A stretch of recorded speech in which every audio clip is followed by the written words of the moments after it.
C.S. Lewis picks up by saying, other people wrote to me, saying, isn't what you call the moral law just a social convention, something that is put into us by education? I think this is a misunderstanding. The people who ask that question are usually taking it for granted that if we have learned a thing from our parents and teachers, then that thing must merely be a human invention. But of course this is not so. We all learned the multiplication table at school. A child who grew up alone in a desert island would not know it.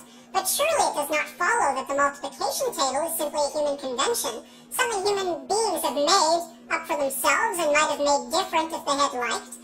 I fully agree that we learn the rule of decent behavior from parents and teachers and friends and books, as we learn everything else. But some of the things we learn are mere conventions which might have been different.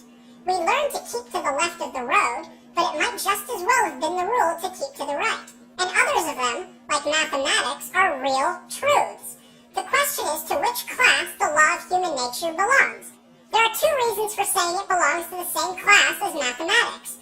The first is, as I said in the first chapter, that though there are differences between the moral ideas of one time or country of those of another, the differences are not really very great, not nearly so great as most people imagine, and you can recognize the same law running through them all. Whereas mere conventions, like the rule of the road or the kind of clothes people wear, may differ to any extent. The other reason is this. When you think about these differences between the morality of one people and another, do you think that the morality of one people is ever better or worse than that of another? Have any of the changes been improvements? If not, then of course there could never be any moral progress. Progress means not just changing, but changing for the better. If no set of moral ideas were truer or better than any other, there would be no sense in preferring civilized morality to savage morality, or Christian morality to Nazi morality. In fact, of course, we all do believe that some morals are better than others. We do believe that some of the people who tried to change the moral ideas of their own age were what we would call reformers or pioneers, people who understood morality better than their neighbors did. Very well then, the moment you say that one set of moral ideas can be better than another, you are in fact measuring them both by a standard, saying that one of them conforms to that standard more clearly than the other. But the standard that measures two things is something different from either.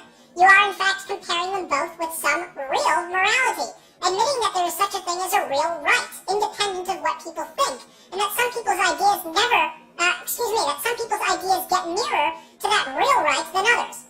Or put it this way, if your moral idea came to be truer, and those of the Nazis less true, there must be something, some real morality for them to be true about.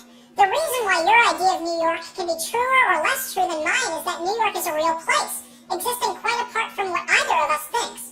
If when each of us said New York, each meant merely the town I'm imagining in my own head, how could one of us have a truer idea than the other? There would be no question of the truth or falsehood at all. In the same way, if the rule of decent behavior meant simply whatever each nation happens to approve, there would be no sense in saying that any one nation had ever been more correct in its approval than any other. There would be no sense in saying that the world could ever grow morally better or morally worse. I conclude then that though the differences between people's ideas of decent behavior often make you suspect that there is no real natural law of behavior at all, yet the things we are bound to think about these differences really prove just the opposite. But one word before I end. I have met people who exaggerate the differences, because they have not distinguished between differences of morality and differences of belief about facts. For example, one man said to me, 300 years ago people in England were putting witches to death.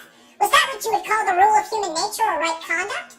But surely the reason we do not execute witches is that we do not believe there are such things. If we did, if we really thought that there were people going about who had sold themselves to the devil and received supernatural powers from him in return, were using these powers to kill their neighbors or drive them mad or bring bad weather, surely we would all agree that if anyone deserved the death penalty, then these filthy quislings did.